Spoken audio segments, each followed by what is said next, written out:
We're in LA, in a studio, and this is the ZINGER 21C.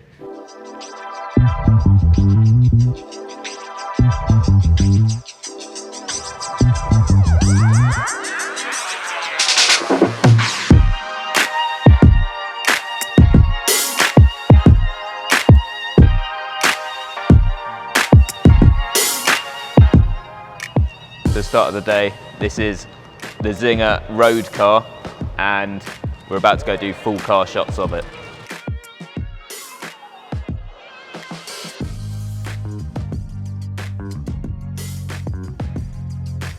So let's walk you guys around. What do we actually have in here?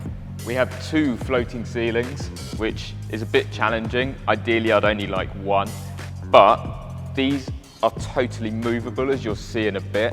And we use these and bounce light off them using these big lights you see at each side.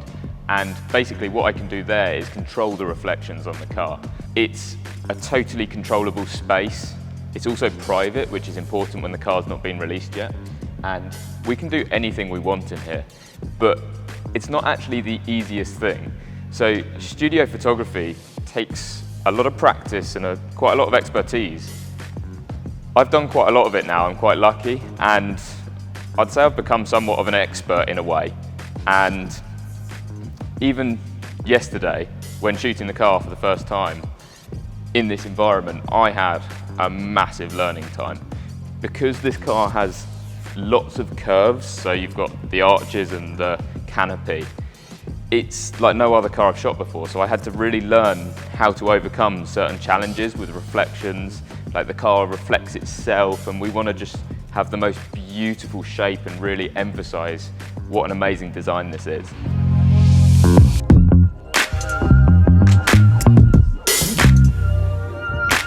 Good night. What are you doing? For every shot we do, we set the car on the turntable for that desired position. We then choose where the camera goes and frame up so that it is the optimum angle for what we're trying to achieve. Once we have the camera set in the right position, we tether the laptop. What this means is we are attaching the laptop to the camera, and we can change all the settings.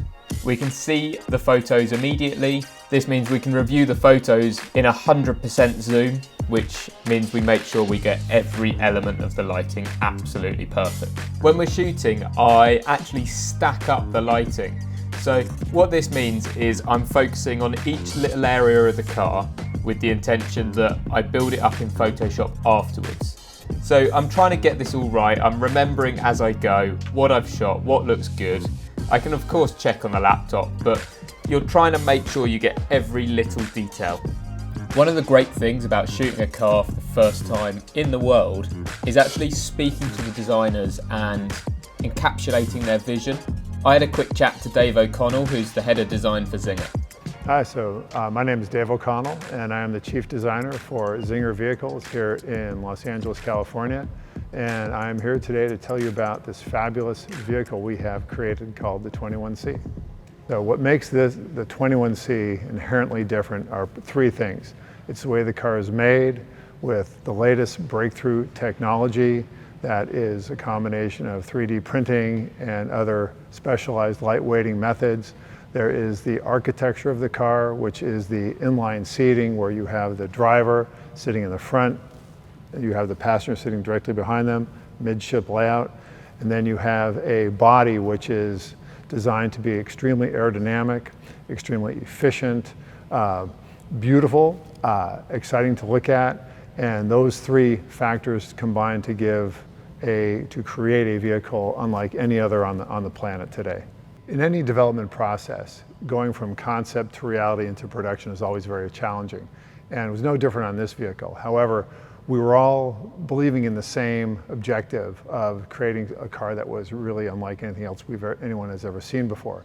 But to maintain and execute that inline seating in a way that was effective for the driver, the passenger, the performance of the car, but also helped, again, to create this aesthetic that was extremely revolutionary and extremely groundbreaking, and at the same time we called it mechanical art and functional beauty, where taking those 2 worlds of art and technology and blending them together.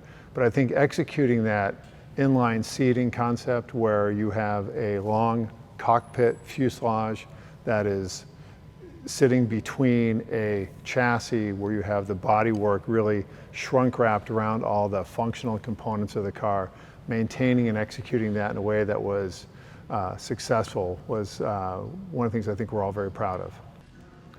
Telling someone exactly what to do with moving lights is actually quite challenging, and the more you do it, the more you get used to it. You've got certain commands you use, and left, right, up, down, but it's slightly more complicated than that because you have to reference certain points of where you want it. So on the cove, on the back wall, on the side wall, on the ceiling, that kind of thing. And that tends to make things clearer for people. Okay, can you stick it on the left wall?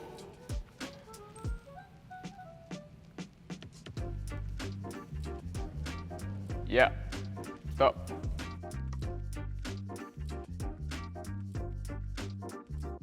This car almost isn't on the spectrum to be able to compare it to shooting any other car in the studio because everything's so new. I've not shot anything like it. So for example, the way the surfaces are, most of them actually reflect from above, whereas with most cars, they'll curve down and then you're reflecting off the floor. So to get that balance and understand the way that the light reflects off that is really challenging on this, but it's also really rewarding when you get it right.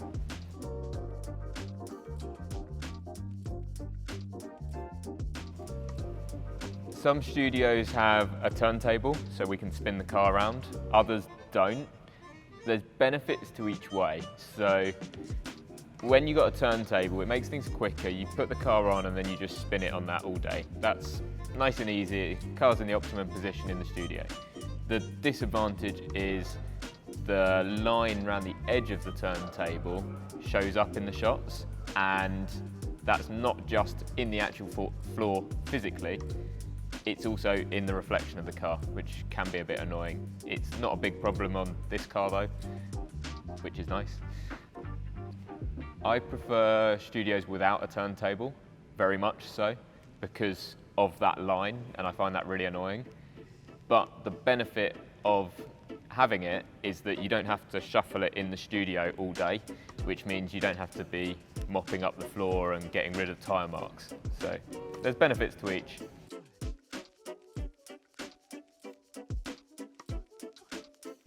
I don't actually write a list of every component that you need to build it up. I do it all in my head, and I remember as I go through what's necessary to build this image stack of every component of it.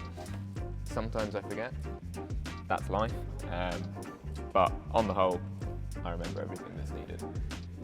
So the general build-up we start with is the shape on the side of the car, shape on the top of the car, the shape of the rear of the car. We're doing a rear 3/4, and then we will go round and we'll pick up details. So we'll go and get the wheels, the grills, we'll get the rear end by the exhaust, we've got the badges. And I just look at every element on the photo and I go, could that be useful to me in post when I'm editing? And if it is, we'll get it. I don't do this very often, and I'm not much of a tech guy really. To me, a camera is a tool to do a job, but WEX Photographic have lent me this camera to do somewhat of a review. So for the first time, I'm using this camera in a studio, which means I'm shooting it tethered. So what do I think about the camera? This is the best camera I've ever used in so many ways. I'm pretty early getting this camera, so there's a couple of bugs which I think have let me down slightly. It reset itself, and unfortunately that meant that it went back to JPEG. So I had one of the shots where I did in JPEG, not RAW. Luckily, 100 megapixel, there's a lot of data even in that JPEG, so we managed to make that work, luckily. What's it actually like shooting with this? This is 100 megapixel. When you look at the pictures on the computer and zoom into 100%, which you do quite often in a studio, it kind of takes you aback every single time how much sharpness there is and how much you've zoomed in. What's really interesting about that is instead of having to do loads of detail shots, we can actually crop in on the full car shots and use those as detail shots, which gives us a really unique perspective. This is a mirrorless camera. This is my first time shooting in a studio with a mirrorless camera, and to have a live preview is really useful. You can see exactly what the lights are doing straight away. I want to bring you guys into a Photoshop document just to show the build-up of how I did these studio images. So this image you see here is actually just straight off the camera, just a raw file, and on the right you can see my image layers. So what I actually do is build them up, and I've already done the masking and everything, so if I hit this you can see what each layer does as I add them in, and we're totally ignoring the background at the moment, so that red shows what that layer is doing. So as I add these in, that is for the canopy. You can just see little bits of changes as I do it. So that's the grills and the front end. That's for the mirror. And we play with the levels a bit. Tidy up the car. And the frame for the background. Headlights. And then a tidy on the floor. So when we look at it like that, it seems quite simple really. That's still over an hour of Photoshop work just to get to that stage. And because of the tight deadline, it's by no means perfect, so probably shouldn't show you the imperfections, but here for example, this is reflecting on itself from that arch line, and we could get things absolutely perfect if we'd had a bit more time. So things like that, I could have smoothed that off. And on the whole, this is very good indeed. That could have been made into a perfect gradient, but if you correct too much, you also face the image looking a bit fake, so we had to get that balance. Next up, I want to have a look at this two-car side profile shot. I find this really interesting, so first of all I want to show you this. This is the finished image. Look at that resolution, 30,000 pixels wide. So this is big enough to blow up pretty much anywhere. The reason this file is so high resolution is because the Fuji GFX100, which I was shooting on, has 100 megapixel files, and I shot each car individually. So let me give you a little walkthrough of how this works. So what I'm actually going to do first is show you the side shot of just one car. I'm going to take all the layers off and show you a quick build up. So started on the wheels and built up to have rough lighting layout of the car.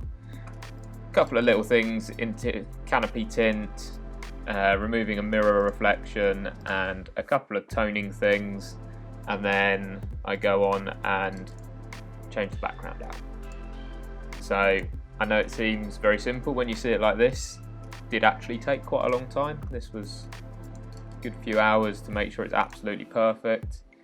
And that was my finished image. So that is my finished one car side shot. Let's go back to the two car shot, and I'm going to bring off the layers to give you a bit of an understanding of how I did this. So we'll start with just this, and I'm actually going to zoom in so that we can see a bit better. So we build up in a similar way to the other side shot. We're trying to get things consistent, so I know things look a little weird. This is a retrospective look, which you wouldn't normally do, and when you see it on the darker background, things become a bit clearer. So it's all about trying to get that consistency between the two shots. And as we bring things up, you will see in a second that I then bring in the other car. So that, in essence, is how I did this shot, and the quality on it is just unbelievable. You can even see that's not dust, that is the metallic in the paint. I mean, look at that wheel is absolutely insane. I probably could have cleaned the gravel off the tyre a bit better, but we had some pretty extreme deadlines, and I'm looking back at this now. It's pretty unbelievable. So that is how I edited these studio shots and how I pieced them together, just to give you a rough understanding. So thank you for watching the video. I hope you really enjoyed this, and please like and subscribe.